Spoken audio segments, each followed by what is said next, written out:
Kita awali dengan pandangan dari Ustadz Firanda Andirja. Bagaimana orang berpuasa tidak salat wajib? Sahkah puasanya? Ini kembali kepada masalah hukum kafir orang yang meninggalkan salat atau tidak. Bagi yang berpendapat bahwasanya meninggalkan salat adalah kafir, maka puasa orang sini tidak sah. Asalnya tidak sah karena dia bukan orang muslim. Tapi bagi yang berpendapat, jumhur ulama mengatakan orang yang meninggalkan salat ya karena malas ya. Saya berbicara tentang orang yang meninggalkan salat karena malas, bukan yang mengingkari wajibnya salat. Kalau orang meninggalkan salat karena mengingkari wajibnya salat, menyatakan cukup iling saja, maka ini sepakat ulama, ijma ulama, orang ini bukan orang Islam. Ya, tapi berbicara tentang orang yang meninggalkan salat karena malas dan mengakui kewajiban salat tersebut. Jumhur ulama mengatakan bahwasanya orang seperti ini telah melakukan dosa besar, ya, lebih daripada berzina, ya. Karena dosa besar ini dikhilafkan kafir atau tidak, ya. Maka seperti ini bagi jumhur ulama, dia tidak kafir dan puasanya sah, akan tetapi puasanya tidak ada nilainya sama sekali karena telah melakukan dosa besar. Adapun seorang yang menyatakan pendapat ulama seperti riwayat dari Imam Ahmad bahwasanya meninggalkan salat kafir, maka puasanya tidak sah karena asalnya dia bukan seorang muslim. Untuk yang kedua, pandangan dari Ustadz Abdul Somad. Si Putro Blow. Ustadz, maaf kalau kurang sopan. Kalau orang puasa tanpa sholat tarawih dan 5 waktu, omongannya jorok kasar, itu gimana Pak Ustadz? Apakah sah puasanya? Orang yang tidak berzakat itu sekedar fasik saja. Orang yang tidak puasa itu fasik saja. Tapi orang yang tidak sholat, baca buku 99 tanya jawab sholat. Man taraka salata muta'ammidan, siapa yang meninggalkan sholat faqad kafara, dia bisa kafir. Oleh sebab itu maka jangan tinggalkan sholat. Sebagian ulama mengatakan meninggalkan sholat itu fasik, tidak sampai mengeluarkan dia daripada agama. Akan tetapi as-salatu imaduddin, sholat adalah tiang agama. Jadi bangunan ini akan hancur roboh kalau tiangnya tidak kuat. Oleh sebab itu jangan tinggalkan sholat. Sholat dan puasa. Bagaimana dengan ngomongnya kasar? Man lam yada' qaula zur, siapa yang tidak meninggalkan kata-kata dusta, bohong, tipu. Wal amala bihi, tidak meninggalkan perbuatan curang, tipu, muslihat. Falaisa lillahi hajatun fi ayyada'a ta'amahu wa syarabahu. Perbuatan dia meninggalkan makan, meninggalkan minum, tidak makan, tidak minum, itu tak ada pahalanya.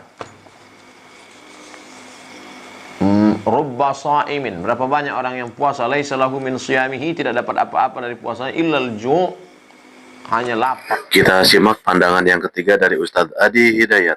Ada hadis yang mengatakan jika kita berpuasa tapi kita tidak salat maka tidak diterima puasanya. Apakah ketika kewajiban dalam rukun Islam salah satu tidak dilakukan, maka ibadah yang lain tidak diterima? Bagaimana status hadis di atas? Baik, itu jelas sekali, jangankan salat kok.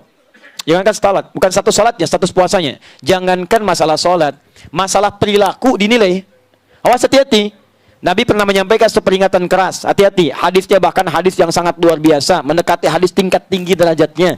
Maka siapapun orang-orang yang puasa, yatruku ta'amahu wa syarabahu, meninggalkan makan minumnya, tapi dia mohon maaf tidak terputus dengan qaulaz zur, kata-kata yang kotor, yang jorok, perbuatan yang tercela, fala yahtaju lillahi ila siyamihi, maka Allah tidak butuh pada puasanya. Bahasanya begitu. Kata Allah, saya nggak butuh, ngapain kamu puasa? Saya nggak butuh. Kau puasa aja nggak saya terima, ngapain kau puasa? Ya, jadi kalau masih ada orang puasa senang mencuri, ada orang puasa senang mencela, ya itu kata Nabi, Allah nggak butuh pada puasanya. Yang seperti itu ngapain puasa? Allah nggak butuh pada puasanya. Ini bahasa yang sangat tegas sekali. Sarkas, bahasa yang sangat tinggi. Artinya jangan coba-coba menyandingkan puasa dengan maksiat. Anda puasa itu fungsinya menutup maksiat. Awas, puasa fungsinya menutup maksiat. Jadi kalau ada orang puasa masih mengerjakan maksiat, ada yang salah dalam puasanya. As-Siyam, kitab As-Siyam, Sahih Al-Bukhari, jilid pertama, paling kanan sebelah bawah. Qala Rasulullah sallallahu alaihi wasallam an Abi Hurairah radhiyallahu ta'ala anhu qala Rasulullah sallallahu alaihi wasallam, hadis riwayat sahabat Abu Hurairah semoga Allah meridai kepada beliau menyampaikan Rasulullah sallallahu pernah bersabda, lihat kalimatnya, as-siyamu junnatun. Puasa yang benar itu akan memberikan perisai dari kemaksiatan. Jadi kalau orang benar puasanya, maka dia punya perisai dari yang buruk. Yang kotor, yang tidak baik dibuang. Fala yarfuth, la-nya nahi, larangan. Maka orang puasa tidak boleh mengerjakan yang kotor. Rafath, kata-kata kotor, jorok, tindakan kotor, tidak bagus itu rafath. Awas, hati-hati. Begitu dikerjakan tidak ada nilai puasanya. Ini saya kasih tahu ya. Ini bahaya nih. Puasa itu ada yang namanya mubtilat, yang membatalkan langsung. Ada yang mufsidat, yang merusak.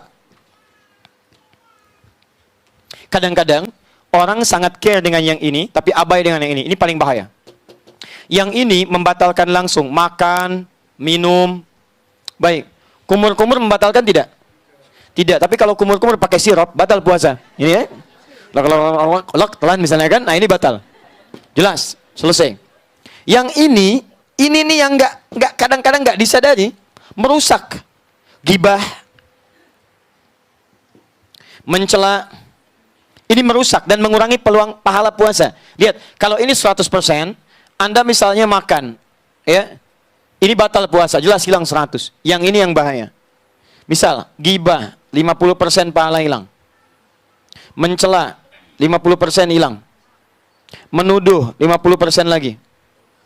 Awas hati-hati. Awas hati-hati. Setelah itu misalnya, mohon maaf, berdusta, 25% misal. 50, 100, tambah 75, minus 75. Anda bukan cuma kehilangan puasanya, tapi Anda menghadirkan dosa 75%. Wala yajhal, jangan melakukan tindakan yang bodoh. Yajhal itu bisa maksiat, ya, dari kata jahala, orang berbuat maksiat disebut jahala. Quran surah keempat An-Nisa ayat 17 sampai 18-nya. Innamat taubatu 'ala Allahi lil ladzina ya'maluna su'an bijahalatin. Banyak orang bermaksiat pengen tobat karena mengerjakan perbuatan salah, jahalah. Jahalah itu jenisnya dua. Ya, jenisnya dua. Yang pertama karena tidak tahu. Dia tidak tahu kalau menikmati gosip itu dosa. Tidak tahu, diberitahu, kamu tinggalkan. Itu jahalah. Yang kedua, sudah tahu salah, dikerjakan. Ya, awas hati-hati, es batu ditiupin. Ya, jadi sudah tahu salah, dikerjakan sama dia. Mohon maaf, itu gosip salah. Memang salah tahu, tapi dinikmati. Itu jahalah namanya. Yang kedua, jahalah itu artinya tidak terkait dengan maksiat yang tidak diketahui, tapi perbuatan dosa sih enggak. Cuman menurunkan kehormatan sehingga menyebabkan orang lain berdosa. Misal, Fikri berapa tahun kemarin usianya? 7 tahun. Dia punya sepeda, misalnya sepeda Fikri, sepeda 7 tahun. Tiba-tiba bapaknya, Pak Teddy, pakai sepedanya Fikri. Keliling hamba pakai sepeda Fikri, tik belakang. Orang dosa sih enggak, cuman orang heran, itu siapa? Gitu kan? Atau ada orang kakek usia 70 tahun misalnya, pakai sepeda cucunya yang 5 tahun keliling komplek. Dosa sih enggak, cuman orang pada bergibah, itu siapa? Iya ya, nggak ada kerjaan, ya, atau memang kerjaannya itu, atau kurang sehat mungkin ya. Kalimat-kalimat itu mengalir, akhirnya jadi tuduhan. Itu yang menyebabkan orang lain berdosa. Itu yang disebut dengan jahalah. Kata Nabi, fala yarfuth wala yajhal. Orang yang berbuat jahalah, berbuat rafath, maka maaf, Allah tidak butuh pada puasanya, apalagi meninggalkan sholat.